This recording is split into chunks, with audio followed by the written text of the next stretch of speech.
Pode ser. Vamos lá? Mateus, capítulo de número 12, verso de número 38. Diz: Então, alguns dos escribas e dos fariseus, tomando a palavra, disseram: Mestre, queremos ver da tua parte algum sinal. Mas ele lhes respondeu: Uma geração má e adúltera pede um sinal. Nenhum sinal se lhe dará, senão a do profeta Jonas. Pois como Jonas esteve 3 dias e 3 noites no ventre de um grande peixe, assim estará o Filho do Homem, 3 dias e 3 noites no seio da terra. Os ninivitas se levantarão no juízo com esta geração e a condenarão, porque se arrependeram com a pregação de Jonas. Eis aqui quem é maior do que Jonas. Verso 42. A rainha do sul se levantará no juízo com esta geração e a condenará, porque veio dos confins da terra para ouvir a sabedoria de Salomão. Eis aqui quem é maior do que Salomão.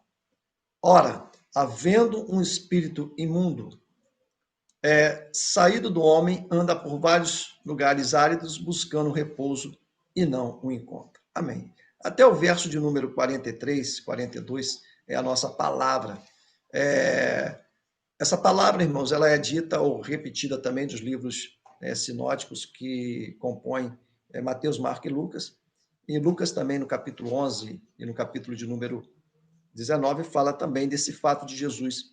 Irmãos, esse texto nada mais é do que o prolongamento ou a continuidade do sermão de Jesus no monte, juntamente com os seus discípulos.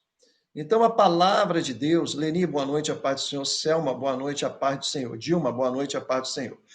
Esse sermão, ele vem dar continuidade desde o capítulo de número 5, paz, pastor Enésio e família.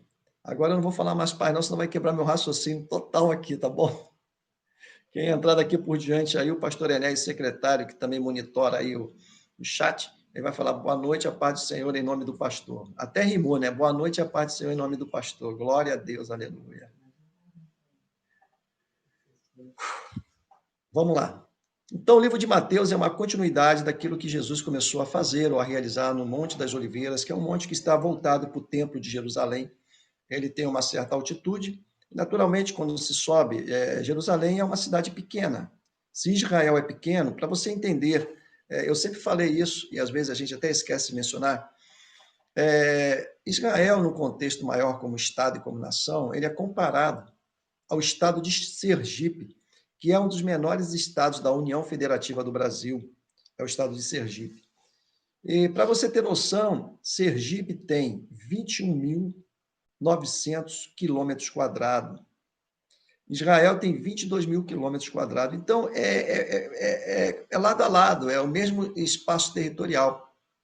Sergipe também tem algumas características de ser um estado pequeno, um estado em determinado município, ele é muito habitado, Sergipe. E Israel também é interessante porque a comparação é muito boa em relação a esse estado e um país. Israel também, com seus 22 mil quilômetros quadrados, ele é muito habitado em Tel Aviv, que é a capital oficial e política de Israel, e é muito, muito, muito habitado em Jerusalém, que é a capital religiosa ou espiritual do mundo. Eu vou repetir, Jerusalém é a capital religiosa ou espiritual do mundo.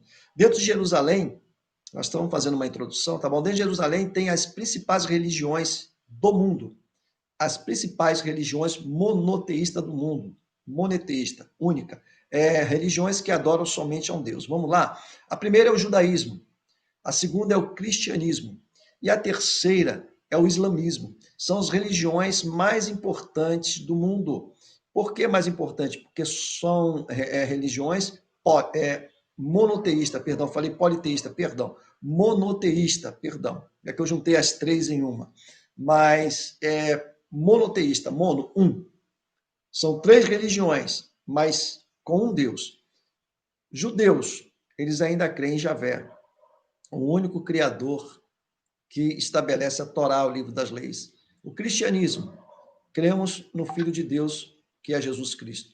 E o Islã, crê em Alá como Deus supremo. Então, são as três religiões que se congregam ali dentro de Jerusalém e até um certo conflito em relação a essas questões religiosas. Mas o que eu quero dizer é que Jerusalém é a capital, é a terra santa do mundo. Todos os países do mundo têm uma observância muito grande, muito intensa sobre a questão de Israel, tá bom? Por isso que Israel sempre está nas mídias, sempre está sendo falada, comentada, mas Israel também, para você ter noção, Paz do Senhor, Verônica, seja bem-vinda. Para que você possa ter noção, Israel também ela funciona como uma bússola ou um termômetro que mede a temperatura da Terra. Quando Israel,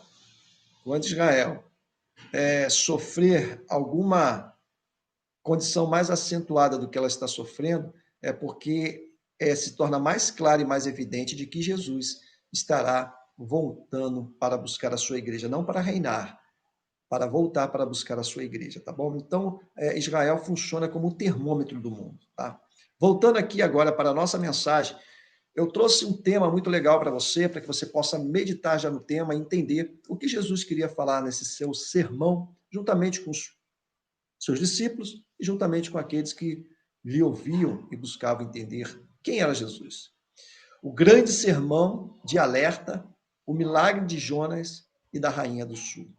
Então, alguns dos escribas e dos fariseus, tomando a palavra, disseram: Mestre, reconhecia alguma sabedoria especial e específica de Jesus, por isso que esses fariseus chamam Jesus de mestre. Queremos ver de tua parte algum sinal, diziam eles. Mas Jesus, próprio Jesus, por isso que esse escrito de Mateus, irmãos, é muito importante, que isso aí é a própria fala, é a própria intervenção de Jesus Cristo em relação aos acontecimentos de um aspecto religioso. Por que religioso? Porque os fariseus e os escribas, eles cuidavam da lei. Os fariseus eram os detentores digamos, da religião oficial de Jerusalém na época. O fariseísmo, os saduceus também era uma outra vertente também religiosa da época. Mas aqui, claramente, estão os escribas. E estavam os fariseus inquirindo, interrogando a Jesus, buscando alguma coisa além daquilo que seria normal em estar com Jesus. E às vezes nós queremos alguma coisa além daquilo que é normal, de entendermos que Jesus é conosco. A gente sempre está buscando alguma coisa além daquilo que é normal, aquilo que Deus já estabeleceu para nós. E dentro de nós buscarmos aquilo que é fora do normal, nós entramos naquilo que é anormal, que aí excede o nosso entendimento e a nossa preocupação. É por isso que eu vou ministrar uma palavra sobre. Deixa eu até abrir aqui a mensagem que nós vamos ministrar, sobre essa questão dos pontos críticos. O tema será passos e pontos críticos para o sucesso, presta atenção nisso, passos e pontos críticos para o sucesso e felicidade humana. Por que muitas pessoas não conseguem dar os passos cadenciados e certos? Por que muitas pessoas não conseguem entender os pontos críticos da sua vida? Por que algumas pessoas não obtêm sucesso e outras obtêm sucesso? Por que umas pessoas são mais felizes e as outras são menos felizes? Obrigado.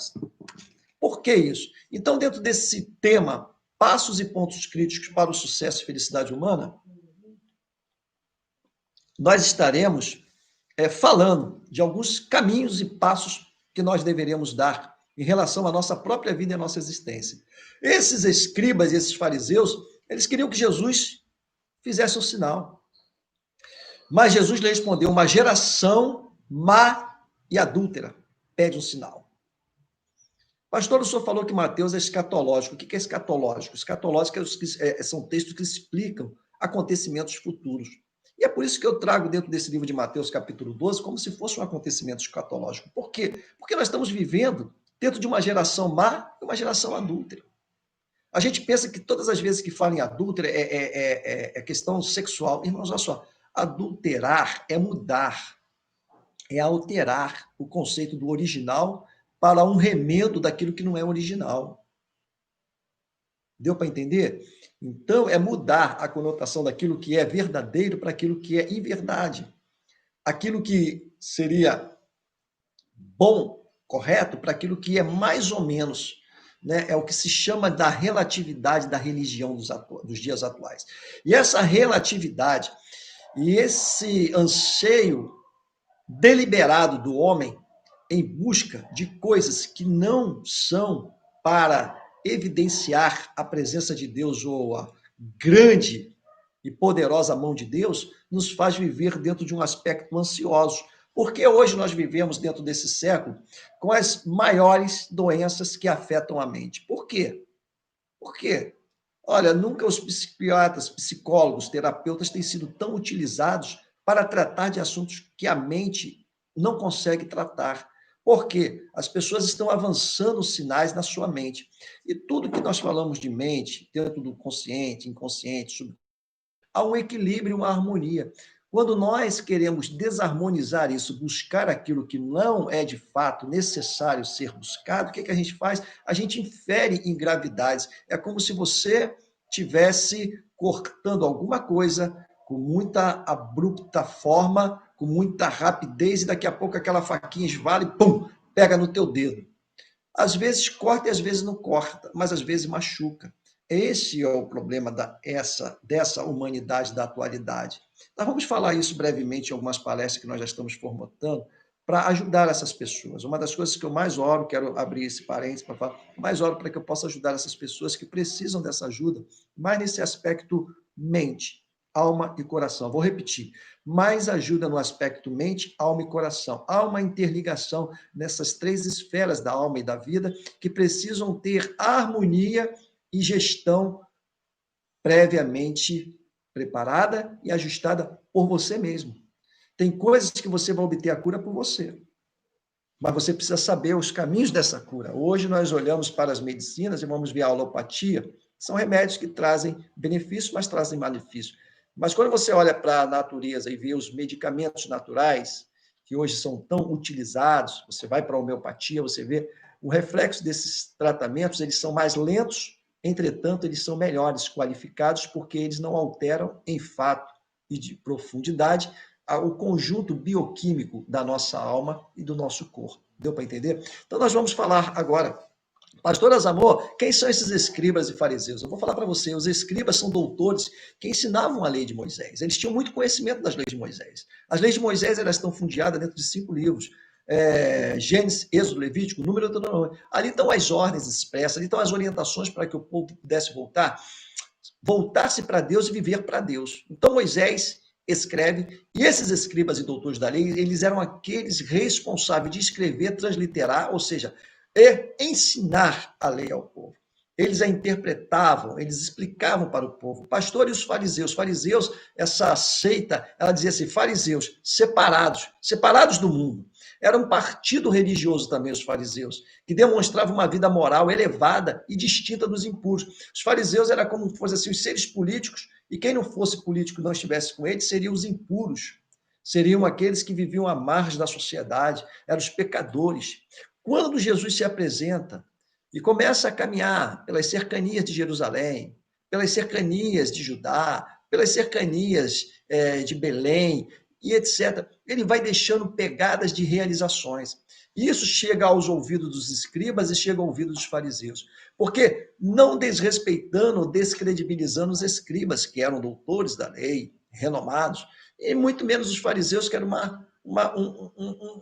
uma parte religiosa que habitava fortemente dentro de Jerusalém. Não, eles faziam o que lhe era devido ou incumbido a fazer. Só que quando eles começam a ouvir o relato de Jesus, aqui eu já entro na palavra efetivamente, eles começam a observar que tudo que eles faziam, por mais que ele achasse que era bom, era maravilhoso para o povo, e até suas imposições, seus pontos radicais e fortes, que eles achavam que eles eram absolutos, quando eles olharam para Jesus, Jesus não tinha esse radicalismo, Jesus não tinha essa prepotência, Jesus não tinha de ser chamado doutor da lei, Jesus foi chamado mestre, professor, ensinador, porque eles viram alguma peculiaridade de Jesus Cristo. Entretanto, doutores eram eles, mas eles viram em Jesus aquilo que eu quero destacar para você nesta noite, para elevo da tua alma e confiança no nome de Deus. Eles viram em Jesus algo que eu e você temos que ver, que Jesus, ele traz em si respostas para muitos problemas e para muitas perguntas que temos. Eu vou dizer, Jesus trouxe para a sociedade da época muitas respostas para responder ao anseio e solucionar problemas também. Jesus, ele foi um ensinador. Quando a pessoa para perto de quem ensina, mas com essa leveza, com essa humildade, mas com essa característica muito divina, nós só temos a ganhar, nós só temos a aprender. E Jesus conseguiu responder a muitas questões que outrora os fariseus e os escribas não conseguiam responder. Pastor, o que vem a ser isso? E Jesus começa a explicar para esses dois grupos de pessoas de de um elevado nível social da época, ele começa a dizer, olha, esses escribas e fariseus, eles querem um sinal. E eu vou dizer para eles 2 pontos do que aconteceu e que são grandes sinais feitos pelo Pai. E eu estou aqui para mostrar que aqueles que fizeram os sinais, eu ainda sou maior. Por que maior? Porque Jesus conseguiu interagir mais dentro do conjunto da sociedade da época do que esses que atingiram um grande nome, realizaram, fizeram. Mas Jesus disse assim: eu vim. Por que Jesus se coloca nesta condição de dizer assim: olha, eis que eu sou maior do que Salomão, eu sou maior do que Jonas. Jesus vai colocando isso, não é porque ele era maior do que o profeta Jonas, não é porque ele era maior do que Salomão, nem riqueza, talvez nem estatura, mas Jesus, ele era maior porque ele era o Salvador da humanidade. E são coisas simples que às vezes a gente quer complicar muito. Mas através do Salvador é que nós encontramos resposta para todas as nossas necessidades. É através do Salvador que nós vamos encontrar o caminho da verdade. É através do Salvador que nós vamos sair do caminho da mentira para viver a verdade. É no caminho do Salvador que nós vamos encontrar elevo espiritual para que nós possamos ter uma vida mais exemplarmente voltada para Deus. Por conseguinte, quando você e eu temos uma vida mais exemplarmente voltada para Deus, Deus se alegra em ver o meu viver, andar e dizer, falar, proceder. E o que acontece? Deus vai nos enriquecendo. E o que nós estamos precisando hoje, como disse Jesus para eles, olha, uma geração má e adúltera pede o sinal.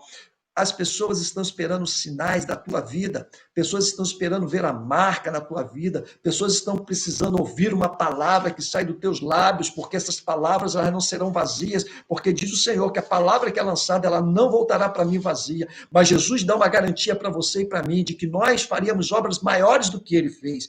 Essas obras começam na nossa fala, começam na nossa literatura bíblica, não numa literatura humana, não numa biografia humana, não nos livros de excelência que tem diversos autores, mas na Bíblia Sagrada. Por quê, pastor Azamor? Porque a Bíblia é a palavra de fé que leva o homem a viver uma vida mais dignamente voltada para Deus, a fim de que Deus possa protegê-lo, possa guardá-lo, possa abençoá-lo e possa provê-lo da sua garantia de uma eternidade de vida.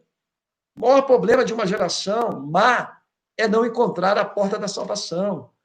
O maior problema de uma geração má, que nós também estamos inseridos dentro dela, é não encontrar a porta da salvação. Quando não se encontra uma porta de salvação, quando não se encontra o caminho da luz que Jesus promove para nós, quando se encontra aquela porta que é pequena e estreita, existe tudo que é mais largo, tudo que é mais amplo, e é o que leva à perdição. Mas o Senhor nos chama a atenção de que o prazer dele não é ver as pessoas irem para o caminho aberto da salvação, da perdição. A porta larga para essa vida má, com uma consequência má, com um declínio ruim, com uma decadência que nós observamos isso. Jesus continua ainda chamando e dando a oportunidade da igreja ser o maior porta-voz dessa sociedade, porque nós não estaremos explicando a matemática, nós não estaremos explicando o português, nós estaremos falando da parte geométrica da vida, nós estaremos falando da vida real em Cristo Jesus, e essa vida real é que nos ajuda a entender e compreender os desígnios, os projetos que Deus tem para com cada um de nós. É bom nós estudarmos secularmente, é uma bênção, eu amo estudar, eu estudo até hoje, e eu recomendo você estudar, eu recomendo você ler, mas eu recomendo você meditar na palavra de Deus, porque ela tem resposta para tudo que você precisa. Vou repetir, porque ela tem resposta para tudo que você precisa. Essa é a diferença. Este é o marco que Jesus veio nos deixar. Este é o marco que Jesus registrou, escrevendo-nos aquilo que os fariseus e os escribas lhe perguntaram. Senhor, faz um sinal aí que eu quero ver alguma coisa mais exponencial. E às vezes nós estamos querendo mais sinais. Amados irmãos, prezados, que eu admiro, respeito todos aqueles que buscam ouvir a palavra de Deus, eu admiro. Por quê, pastor Azamor? Porque eu sempre vou bater nessa tecla.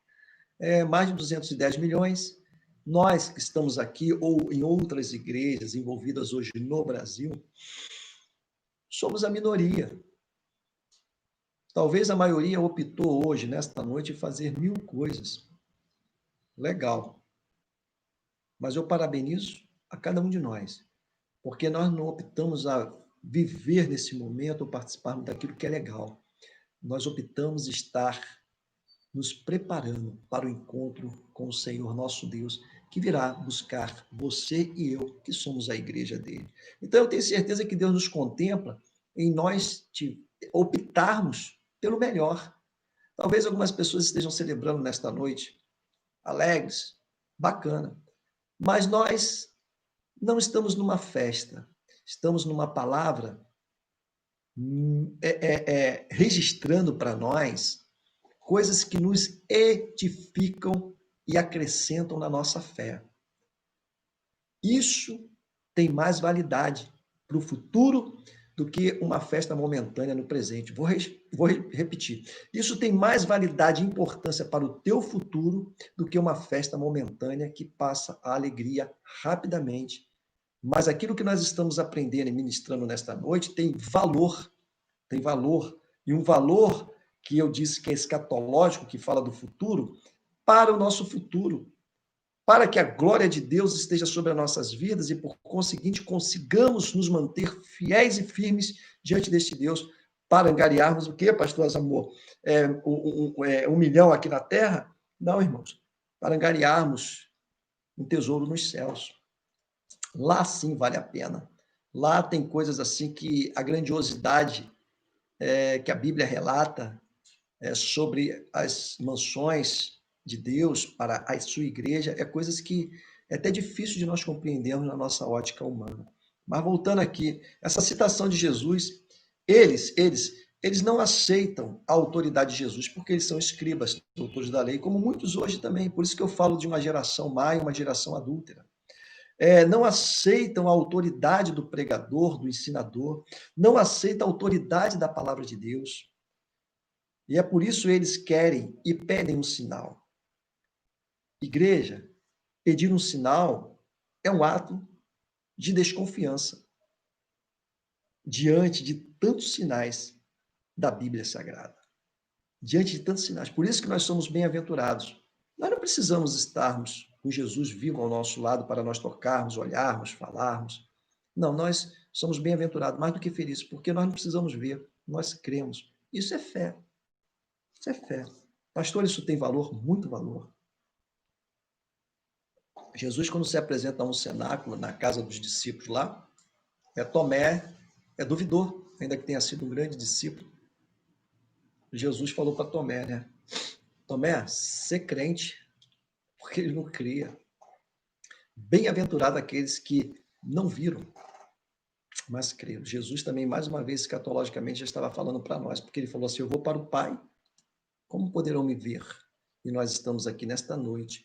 Então, Jesus se reporta a Jonas e a Rainha do Sul. Por que, pastor Azamor, no livro de Mateus, ele se reporta a Jonas como uma referência à Rainha do Sul? Porque o profeta Jonas, ele era muito conhecido no meio dos fariseus e para os escribas também. Eles sabiam que Jonas era um profeta que foi levantado para profetizar na cidade de Nínive. Ele obedeceu uma ordem expressa de Jesus para ir para Nínive. Depois dele tentar correr, depois que ele tentou fugir, depois que ele tentou se eximir da responsabilidade, ele se encontrou com ele mesmo. Por isso que Jesus já pré-fixava em Jonas o processo que ele iria passar. Ele falou, aquele que ficou preso dentro de um grande peixe, 3 dias e 3 noites. Jesus já pré-figurava nele a morte futura que haveria de suceder sobre a sua vida. Então, Jesus não tem mais o que contestar, dizer, Jesus era ser humano como eu e você, mas a glória e a graça de Deus habitava plenamente sobre a sua vida. Então, ele já falava como referência para anunciar para eles, olha, Aquilo que Jonas passou, eu vou passar também. Assim como o peixe largou Jonas na praia para que ele não perecesse e desse prosseguimento à obra a qual Deus lhe havia confiado. E eu tenho, pode observar isso todos quantos estão no nosso culto ao vivo, que eu sempre tenho liberado uma palavra de que Deus conta com a tua instrumentalidade, de que Deus conta com a tua capacidade, que Deus conta com a tua força, que Deus conta com o dom que Deus já ministrou no teu coração, que Deus conta com você de pé para darmos prosseguimento à obra redentora de Jesus Cristo aqui nesta terra. Olha, não, outros não vão fazer o que você e eu estamos responsáveis, como Deus nos chamou para sermos responsáveis para darmos prosseguimento a algumas coisas específicas de Deus. Então, segura essa responsabilidade aí nas tuas mãos. Pastor, tá pesado. Então você pede Jesus aí para dar uma aliviada nessa carga aí, mas são tarefas e funções específicas que Deus estabeleceu para cada um de nós. Então, não será pesado aquilo que Deus deu, porque Deus não nos dará aquilo que nós não teremos possibilidade de conduzir e de caminharmos para aquilo que Deus nos confiou. Agora, uma coisa é importante, hein? Tem pessoas que não confiam uma nas outras, mas eu quero te dizer uma coisa bacana para o teu coração. Deus confia em você. Por isso que ele liberou um talento para você. Saiba disso. Se você for ver os talentos mais criteriosamente bíblicos, está lá no livro de Romanos, ou no livro de Romanos, ou no primeiro livro de Coríntios, você vai ver a importância e por que o próprio Senhor libera isso para cada um de nós. Então ele fala de Jonas. Jonas ele foi comissionado por Deus para falar ao povo de Nínive do juízo vindouro. E ele correu de todas as formas. Eu não vou relatar aqui essa história, porque a gente sai um pouco do nosso contexto. Mas, enfim, engolido por um grande peixe. Ele é 3 dias levado ao mar e 3 dias ele clama do fundo, dentro daquele grande peixe, né? Que tem um debate muito grande aí, que tem alguns pregadores aí que pregam baleia, e aí a pessoa diz, a Bíblia não fala de baleia, mas a baleia é um dos maiores peixes que existe na face da terra, né? Mas vamos passar isso aqui. Então, ele lá dentro, ele clamou ao Senhor, ele fala uma oração muito profunda, e Deus faz com que aquele grande peixe o libere para que ele possa cair naquela praia, em lugar seguro, e ele de fato obedeça a ordem do Senhor para entrar na cidade de Nínive. E a palavra de Deus diz que ele percorria todas as ruas, as cidades não, as ruas de Nínive, dentro daquela cidade, e anunciava o juízo de Deus. Quando o governador, quando as pessoas de autoridade e os moradores da época receberam aquela palavra, falaram, olha, nós realmente estamos cometendo algumas coisas que ferem os princípios da moral, ferem o princípio do bem. Estamos praticando mal, vamos nos arrepender, vamos jejuar. Até os animais, eles proclamaram jejum para toda aquela cidade. E houve arrependimento. E o juízo que Deus iria atribuir como castigo sobre aquela cidade, ele, por misericórdia, não fez, perdoando-os. Por isso que Jesus faz alusão a Jonas no livro de Mateus, capítulo 12, porque Jesus os fazia relembrar quem foi Jonas. Então Jesus não precisava explicar para eles quem era Jonas, eles sabiam que era o profeta Jonas, o que aconteceu na cidade de Nínive. Eles ouviram, eles conheceram. E segundo ponto também, ele fala assim, olha, a rainha do sul, nada mais é do que aquela mulher que veio da Etíope. Ela veio lá de uma cidade muito distante para conhecer o sábio Salomão. Aí no verso 42 diz, e a rainha do sul, a rainha Sabá, se levantará no juízo com esta geração e a condenará, porque veio dos confins da terra para ouvir a sabedoria de Salomão. E o que Jesus diz? Eis que aqui quem fala é maior do que Salomão. E no verso de número 41, diz, e os ninivitas se levantarão no dia de juízo, porque se arrependeram com a pregação de Jonas. Eis aqui quem é maior do que Jonas. Então ele fala assim, eis aqui quem é maior do que Jonas, e eis aqui quem é maior do que Salomão. Olha a autoridade que Jesus tinha. Não era para se vangloriar, era para dizer que sobre esses grandes homens, grandes feitos foram realizados, mas sobre Jesus, feitos que eles não puderam realizar, Jesus realizaria. Ele queria dizer para esses escribas, e queria dizer para esses fariseus, que a tônica da vida deles estava equivocada, que eles estavam errados, porque eles estavam dentro de uma condição má e adúltera. Por que adúltera? Porque eles estavam impondo as suas verdades como critério de Deus. Hoje nós observamos isso, irmãos, quantos falsos profetas têm se levantado na face da terra. E quanto isso se levantar, isso é bíblico, isso aí para mim pouco importa. Mas o que me chama a atenção é que quando se levanta falsos profetas, pessoas vão e seguem esses falsos profetas, achando que isso é uma verdade, que eles são usados, que eles são enviados. Irmãos, abra teus olhos. O enviado foi Jesus. E os profetas que são dignos são aqueles que vivem a palavra de Deus.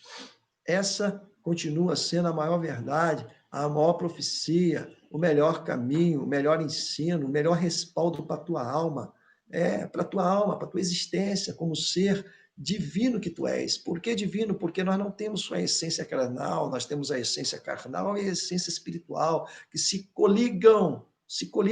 É dicotônomo esse humano com esse espiritual, é dicotônomo. Não estou falando de corpo, alma e espírito, porque aí é tricotônomo. Estou falando dessa ligação espiritual com a ligação humana. Nós somos dicotônomos, mas essas duas partes se interagem e essa parte espiritual ela tem que dar lugar para o mover de Deus. Quando nós damos este lugar, tudo que é humano tem uma funcionalidade melhor. O que é isso, pastor Azamor? Funciona melhor. Funciona melhor. Se vive melhor. Se caminha melhor. Pastor Azamor, você está vendendo aí, ou pregando facilidade em todos os níveis? Não, pelo amor de Deus, a Bíblia nunca fala isso. A Bíblia fala que no mundo tereis aflições. Isso aí é um fato. Ninguém vive 100% esplendorosamente. Mas todos os momentos que viemos a passar, ou que estejamos passando de tribulações, saibamos de que Deus ele é capaz de estar conosco e é capaz de nos livrar. É isso que importa. Isso é o mais importante da nossa vida. Tem pessoas sucumbindo pelo excesso de medo. Tem pessoas sucumbindo porque se acham esvaziados. Tem pessoas sucumbindo porque acham-se isolados. Então, busque de Deus a presença dele, porque você vai se sentir revigorado espiritualmente. Quando você se sentir revigorado espiritualmente, corpo, alma e espírito vão estar mais ligados, mais despertados e mais fortalecidos. Por quê, pastor Azamor? Pela presença real de Deus. E tem pessoas que não estão sentindo mais a presença de Deus, estão levando o evangelho dentro de uma mornidão. E aí é aquela vida costumeira. Deus quer de nós um posicionamento mais autêntico, mais quente, mais fervoroso, mais dinâmico, para que através da tua vida Deus possa derramar aquilo que nós abrimos o ano de 2020 falando em janeiro. É um ano profético, o ano do avivamento poderoso de Deus sobre as nossas vidas. Mas esse avivamento acontecerá quando nós estamos ligados e damos liberdade e lugar para Deus trabalhar em nós. Só isso, mais nada. Pastor, o que mais? Vamos lá mais um pouquinho. Os fariseus e escribas se aproximam. Nós vemos isso, muitas pessoas que às vezes se aproximam só para colher do que tem de melhor, mas não para se dar, para se doar. Aqueles escribas e fariseus, eles se colocavam num posicionamento de hipócritas, eles queriam ver Jesus fazendo mais sinais. E Jesus faz uma referência para ele, fala assim, eu não tenho que vos submeter, não tenho que vos obedecer. Olha para Jonas e olha para esta rainha que veio lá do sul. E cabe dizer, nós vamos abrir um parênteses, essa rainha que vem lá da parte do sul, de um país muito ameno, muito pequeno. E hoje, se nós olharmos para a Etíope ou parte do Iêmen, aonde foi falado de quem era Salomão por esta rainha, aquele povo ele foi bastante impactado com o testemunho daquela rainha, quando chega à sua terra e diz das coisas maravilhosas que ela conheceu e dos enigmas que ela propôs para Salomão, e Salomão correspondeu todas as suas expectativas. Ela levou presentes, riquezas para presentear a Salomão diante da fama de Salomão, mas ela leva presentes materiais e ela traz o divino que Salomão tem. Olha a troca que aquela mulher teve. Ela levou presentes materiais, os camelos foram nutridos de especiarias, foram nutridos até de pedras, de coisas de valores para Salomão, isso era normal na época, presentear o rei. Mas quando ela vem com o maior presente. Ela conheceu um sábio que tinha sabedoria dada por Deus. Ela conheceu um homem que era guiado por Deus. Ela conheceu um homem que era dirigido por Deus. E quando ela entrou na sua terra, quando ela entrou no meio do seu povo, ela começou a falar de quem era Salomão. Mas ela colocou que acima de Salomão existia um Deus. E esta parte desses países hoje, eles são bastante adeptos e seguidores do cristianismo, ainda que lá existam outras religiões, que eu não vou falar o nome, mas são pessoas, país muito acolhedor, quando eu estudava, país muito acolhedor, e país também que tem uma boa predominância de cristãos morando naquelas regiões. Então, eu creio que tudo tem um início, tudo tem um meio, e tudo tem um fim. Pastor, qual foi o início? Da pronta vontade desta mulher sair do seu reino para conhecer Salomão. Depois ela retorna, e quando ela retorna, o fim é de que aquele povo precisava conhecer o Deus de Salomão. O que eu quero vos dizer nesta noite? Que muitas pessoas, amados irmãos, precisam conhecer quem é o teu Deus. Muitas pessoas precisam conhecer qual é o Deus que tem se apresentado para ti. Muitas pessoas precisam saber o que Deus tem feito na tua vida. Tem muitas pessoas que precisam ver de perto a tua intimidade, o teu relacionamento para com Deus. Essa rainha, quando ela chega lá, ela começa a falar, a liberar, a verbalizar tudo que ela tinha visto de grandiosidade. Mas eu creio que ela entendeu que a sabedoria de Salomão não era uma sabedoria comum, porque ela era rainha. Dentro da sua grande majestade, ela tinha pessoas sábias que a circundavam, talvez seu pai rei, sua mãe rainha, ela descendente, eu não sei, ou ela era casada com o rei, a Bíblia não tece detalhes, ela era uma rainha, ponto. Então ela tinha algumas coisas diferentes, melhores e até riqueza, mas ela tinha que conhecer além da riqueza, além do seu senhorio, ela tinha que reconhecer o que, de fato, Salomão tinha. Se Salomão tinha algo normal, natural ou algo divino. E é isso que nós temos que reconhecer nas nossas vidas, o que nós temos de divino, porque nós mesmos, às vezes, adormecemos aquilo que Deus tem nos dado. Desperta o dom que há em ti, levanta a tua cabeça, se apresente para Deus, não deixe que este tempo, este clima, que dentro de algum tempo nós já estaremos entrando aí no inverno, venha apagar essa chama que tem que arder em você.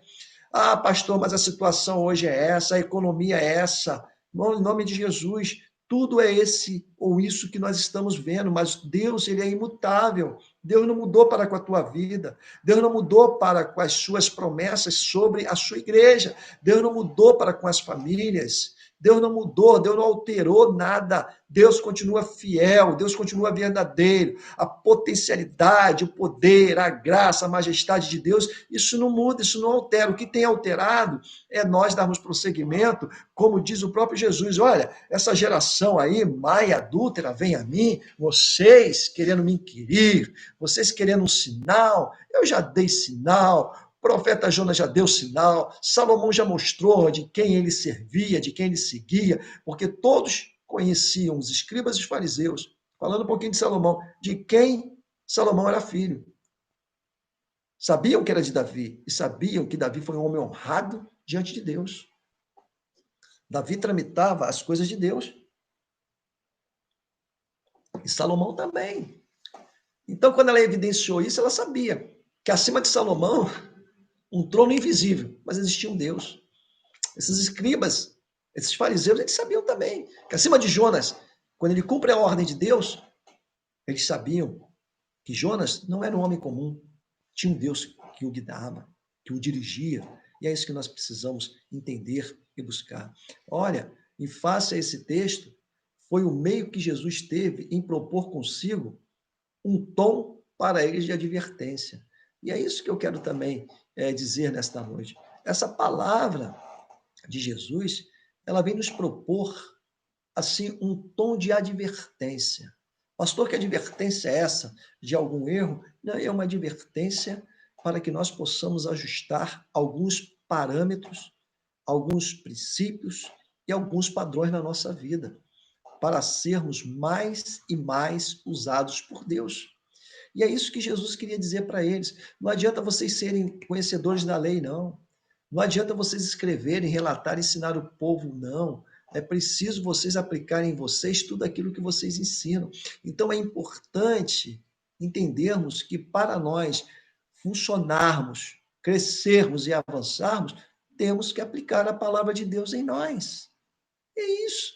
Não é só eu ensinar, não é só eu pregar, mas é eu fazer, é eu realizar, é eu cumprir, é eu destacar, é eu viver esplendamente, grandemente. Pastor, mas o senhor é grandioso. Não, eu sou pequeno, eu preciso muito de Deus. A cada dia que eu me levanto e o tempo passa, eu entendo que eu sou mais dependente de Deus. E eu quero transmitir isso para você. Entenda que a cada dia que passa, e quando a gente contempla uma geração formada, má, adúltera, corrompida, mais precisamos de Deus para que Deus nos livre. Você se convença disso, que mais você vai ser dependente de Deus. Mas vale a pena depender de Deus do que em outra parte, porque quando dependemos de Deus, nós temos a garantia de que Deus vai prover sobre as nossas vidas o que nos é necessário, do que nos é importante.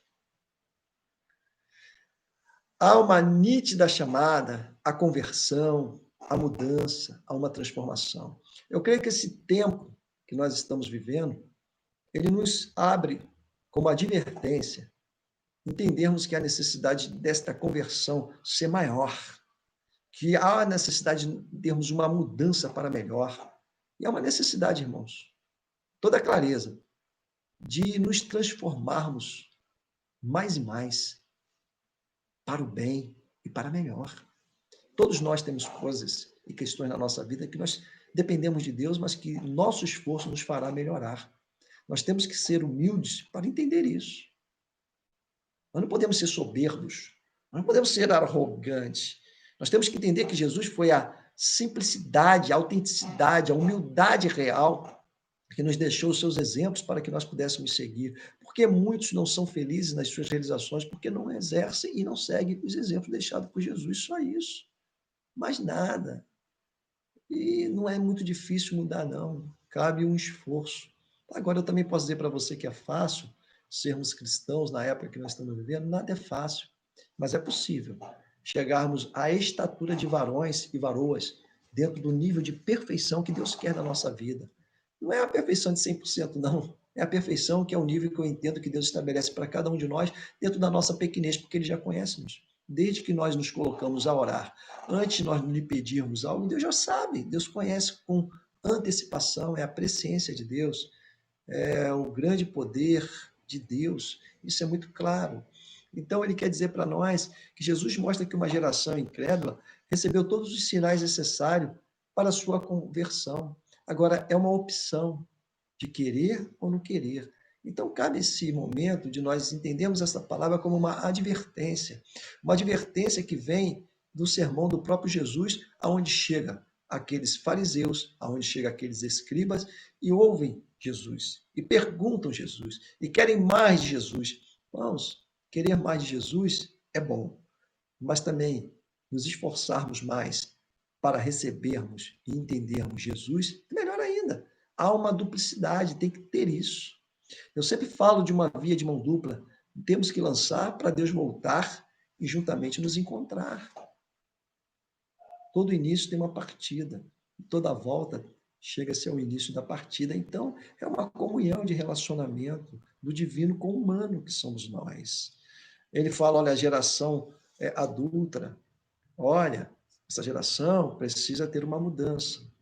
Essa mudança, ela ocorre a sequência de que as pessoas optam e desejam mudar, acordar, viver mais e melhor.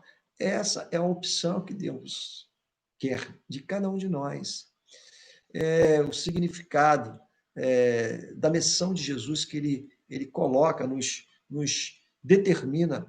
No livro de Mateus, capítulo 12, verso 28, eu vou ler um pouquinho aqui em cima, que diz: mas se é pelo Espírito de Deus, Mateus 12, 28. Deixa eu conferir mais uma vez aqui se é esse texto mesmo. Mateus 12, 28 a 30. Mas se é pelo Espírito de Deus que expulsa o demônio, logo é chegado a vós o reino de Deus. Ou como pode alguém entrar na casa do valente e roubar-lhe os bens, se primeiro não amarrar o valente, e então lhe saquear a casa? Aí Jesus diz uma coisa sobre essa questão dessa geração a qual nós estamos vivendo. Quem não é contra mim, é comigo. Quem comigo ajunta, não espalha. É isso que Jesus queria dizer para os escribas e para os fariseus. Olha, vocês pedem algo que não é tão necessário. Se vocês estiverem comigo, vocês estariam juntando e não espalhando. O que Jesus quer de cada um de nós neste momento? É que nós possamos viver aquilo que Mateus escreve no próprio texto que nós estamos ministrando, 12:30. Quem não é comigo é contra mim. E quem comigo não ajunta, espalha. Que nós possamos entender que há uma necessidade de nós juntarmos mais para não deixarmos espalhar. Estarmos mais com o Senhor, porque chegou um tempo que Deus estabeleceu para dividir. Dentro dessa geração, dois tipos dessas vidas. As vidas que realmente querem viver e se comprometer com Ele e juntar com Ele, da raça que não quer nada, que não quer compromisso, que não quer converter os seus passos e se firmar com Jesus, o Mestre, a qual o próprio fariseus disse: Mestre, queremos ver de tua parte algum sinal. Amados irmãos, os sinais estão claros. Os sinais dos milagres estão na Bíblia. Pastor, e quais são os outros sinais? Os outros sinais escatológicos que apontam a vida de Jesus está na Bíblia. Os próprios milagres estão definidos nos testemunhos da nossa igreja, que nós ouvimos todos os dias, irmãos, e vocês têm, nós temos sempre testemunhos para contar. Isso é um sinal de que o Senhor, Ele é um Deus fiel e Ele está conosco. Não podemos abrir mão disso. Então, Jesus ele é muito claro naquilo que eles queriam e aquilo que Jesus propõe. Porque eles objetivavam querer ver algo fabuloso. Mas Jesus, na sua simplicidade, mostrou coisas autênticas que eles conheciam. Crer nele é a base do maior sinal. Crer naquilo que Jesus fez, naquilo que Jesus registrou, isso é, para você e para mim, o maior sinal. Romanos capítulo 10, verso de número 17 diz: logo a fé vem pelo ouvir, e o ouvir pela palavra de Deus. É o que você está fazendo aqui nesta noite. Você escolheu, eu vou te dizer, escolheu a melhor parte do teu dia hoje. Ouvir a palavra de Deus. Através de um sacerdote que Deus tem levantado, não para riquezas, mas para a riqueza maior, que é ministrar a palavra de Deus. Porque muitos corações precisam ter o amadurecimento, conhecimento. Isso vem por ouvir a palavra de Deus. Paulo, escrevendo aos Coríntios, na segunda carta, no capítulo 5, verso 7, diz: porque vivemos por fé, e não pelo que vemos. A fé tem que estar na tua alma. A fé de que uma porta pode se abrir, mesmo no tempo de portas fechadas. Que a tua cura pode chegar, mesmo diante de uma enfermidade. Que teu filho desviado pode voltar para o aprisco do Senhor. Que a tua filha desviada pode voltar para a casa do Senhor. Que teu marido possa ser resgatado pelas mãos do Senhor. Que a tua esposa, que resolveu sentar, esperar sentada, ela pode se levantar e se pôr de pé junto com você para fazer a obra do Senhor. Tudo é possível ao que crê neste nome, porque os sinais já foram dados, a palavra já foi liberada, a promessa já está em pauta. O que falta-nos é viver mais em decorrência do que Deus quer que vivamos e aprendamos a cada dia da nossa existência para a honra e a glória deste nome. Efésios capítulo 6, verso 16 diz: tomando sobretudo o escudo da fé. Não é um escudo de metal, não é um escudo de bronze que nós temos que lutar, não, até porque não temos que lutar contra a carne e contra o sangue, não. É o escudo da fé, porque os dardos, eles vêm no invisível, mas o escudo da fé, ele é capaz de reter os dardos que são lançados malignamente para atingir o povo de Deus. Bate na fé e cai por terra. Com o qual diz, Efésios capítulo 6, verso 16, o qual podereis apagar todos os dardos inflamados do maligno. Todos. Primeiro livro de Tessalonicenses, capítulo 1, verso 2. Sempre damos graças a Deus por vós, todos, diz Paulo a Tessalônica, fazendo menção de vós em nossas orações, lembrando-nos sem cessar da vossa obra de fé, do vosso trabalho de amor, da vossa firmeza de esperança em nosso Senhor Jesus Cristo, diante de nosso Deus e Pai, conhecendo, irmãos, amados de Deus, a vossa eleição. Esse livro de Tessalonicenses, ele fala das eleições, ou fala da eleição daqueles que se separam para Deus. Eleição. Então, eu creio que você foi eleito, você é uma eleita por Deus. Não precisamos concorrer a nenhum critério eletivo, como as políticas e as eleições que, porventura, chegarão ao final deste ano, se houver. As pessoas colocam seu nome, as suas legendas, seus números, seus partidos para serem eleitos. Eles vão ser eleitos politicamente, humanamente. Nós fomos eleitos não pelo voto de um ser humano, mas nós fomos eleitos porque Deus aprova ele, votou e apostou, porque o voto é crédito, o voto é escolha, o voto é separação, o voto é unção, o voto é determinação, o voto é simpatia, o voto é empatia de Deus para conosco, ainda que nós não saibamos, mas Ele nos ama de um tremendo amor grande, inefável é a presença soberana de Deus, a presença dele. Vou terminar e concluir a nossa mensagem, que já passa de 40 minutos, com uma frase. Não somos responsáveis apenas pelo que fazemos, mas também pelo que deixamos de fazer. Esse texto é de uma autora chamada Molière. Eu vou repetir para você mais uma vezinha. Não somos responsáveis apenas pelo que fazemos, mas também pelo que deixamos de fazer. Amados irmãos em Cristo Jesus, que nós possamos trabalhar mais juntos, afincoamente, determinantemente, fervorosamente, sabendo que o Senhor vai garantir coisas boas e novas para cada um de nós. Salmos 58, verso 11, ele diz: Então dirá o homem, deveras há uma recompensa para o justo, deveras há um Deus que julga na terra.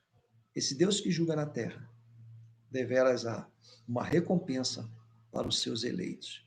Então, alegra teu coração, sabendo de que você é um eleito ou eleita de Deus. Tá bom? Que você grave esta palavra no teu coração. Jesus fez duas referências, de Jonas e a rainha de Sabá, uma etíope, que veio lá do Reino do Sul, como diz o próprio Jesus. Deu para entender que Jesus conhecia também a história, ou os livros que eram registrados pelos escribas, que eram responsáveis para ensinar a lei.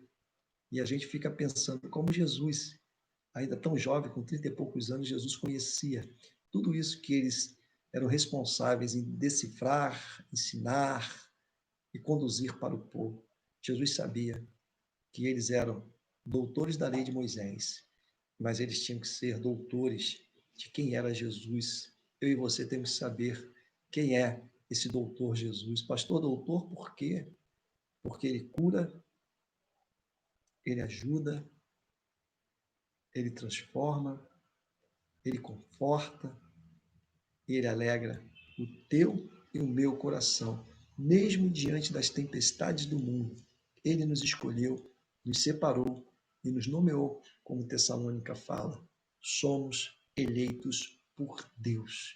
Não precisamos de eleições humanas. Nós temos a eleição divina, escolha do soberano e poderoso Deus para contigo, para comigo e para com as nossas vidas. Que Deus te abençoe em Cristo Jesus, que esta palavra ela sirva a cada dia para mais ilustração para você, para que nós possamos viver mais condizentemente com a vontade soberana de Deus. Tá bom? Agora eu vou falar aqui de quem entrou na sala: Michele, Jussara, Doris, Leonardo Cunha, Michelinha, Leonardo, Doris, Marcelino, Leonardo. Amados irmãos em Cristo Jesus, Deus vos abençoe, que tenhamos um resto de noite abençoado. Não esquece, meus prezados irmãos, que você é um eleito de Deus, tá bom? Essa eleição não precisou passar por votação humana, não. Deus olhou para você e falou assim: eu escolho-vos, eu vos separo, eu vos nomeei para que vades e deis fruto, e o vosso fruto permaneça. Então, Deus quer a tua permanência. Deus tem coisas ainda a revelar sobre a tua vida, sobre as nossas vidas. Creia nisso, confie nisso, se agregue nisso. Pastor, eu vou estudar mais um pouquinho o que é eleição. Então, você estuda mais um pouquinho, mas você pode ter a certeza de que você é um eleito de Deus. E ser eleito de Deus, Deus não elege qualquer um, não. Nós, nas nossas eleições, normalmente o ser humano e o povo erra. Vota em quem não é para votar, escolhe quem não é para ser escolhido, mas aprove Deus te escolher. Se Deus te escolheu, é porque você foi o melhor candidato para ele, tá bom? Enéas, Pai do Senhor, minha irmã, melhoras para você, em nome de Jesus, que tu seja curada, minha sobrinha seja curada, que os Cristianos sejam curados dessas enfermidades para a glória do nome do Senhor. Eu tenho orado por vocês e vocês vão ficar de pé, porque Deus tem chamado um povo para manter-se de pé. Deus não fala com ninguém que está deitado ou sentado, até fala, mas a obra de Deus só é feita quando aqueles se apresentam de pé. Clay, Deus te abençoe. Presbítero Amauri, nosso presbítero de Saquarema, Deus te abençoe. Tu és um eleito, tu és uma eleita, separado por Deus. O teu voto não foi voto humano, foi voto divino. E Deus só vota naqueles que ele ama, naqueles que ele vê valores. Você tem valores para Deus. Deus te abençoe, a paz do Senhor. Amado e querido Deus, muito obrigado por cada vida, por cada um dos teus filhos que estão aqui presentes nesta sala, participando deste culto ao vivo. Amado e querido Deus, fale mais profundamente nos corações. Nós somos eleitos, escolhidos e amados pelo Senhor, maravilhoso, grandioso e poderoso. Nós assim entregamos cada um nas tuas mãos.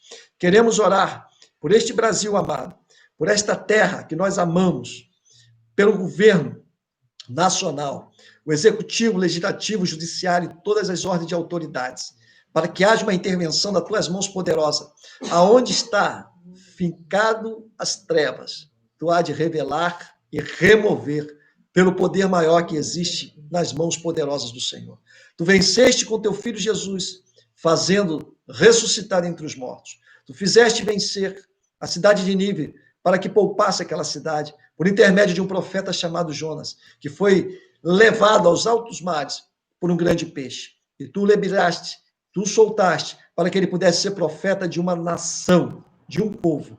Assim tu fizeste com aquela rainha etíope, lá de Sabá, para trazer até Salomão presentes materiais. E ela levou o melhor presente, que é saber quem é um Deus que salva, liberta e transforma. Que este Brasil seja liberto e transformado pelo poder maior de Deus. Que tu libere os teus anjos para tratar e cuidar desta nação, porque ela precisa do socorro divino. Os homens têm tentado e não têm conseguido, mas só a intervenção divina é capaz de solucionar e resolver todos os problemas, de menores a maiores. Tu és o Deus de solução. Traga a solução para nossas vidas, traga a resposta para as nossas necessidades, traga a cura para aqueles que precisam desta cura, aqueles que se encontram enfermos. Eu creio que Jesus Cristo é um doutor, sim, porque tu levaste sobre si dores e enfermidades, aquilo que estava proposto para a humanidade, tu levaste sobre os seus ombros, o castigo que nos traz a paz estava sobre ele, pelas suas pisaduras, ó Senhor, somos curados, somos lavados pelo teu sangue,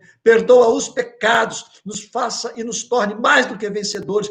Põe de pé este povo, põe de pé este povo para trabalhar e darmos prosseguimento à obra redentora. Cura, Deus, aqueles que estão neste culto ao vivo, por alguma enfermidade acometidos. Eu declaro, como ministro do Senhor, cura. Eu declaro respostas, eu declaro solução do alto, do imaginável, porque ele é divino, mas ele alcança os corações e vidas. Eu oro pelo socorro de Deus sobre as nossas vidas, pelos nossos lares, pelos nossos entes queridos e amados. Eu oro por tudo isso e sou grato, porque sei que a resposta vem das mãos de Deus. Em nome de Jesus. Amém. Estenda suas mãos. A graça de nosso Senhor Jesus Cristo, o amor de Deus, nosso Pai, a comunhão e as doces consolações do Espírito Santo, seja com todo este povo de Deus, agora e para sempre. Que você diga amém. A paz do Senhor. Tenha um resto de domingo abençoado. Até a próxima semana. Amém? Ana, Cid, presbítero Mauri, fique com a paz no coração.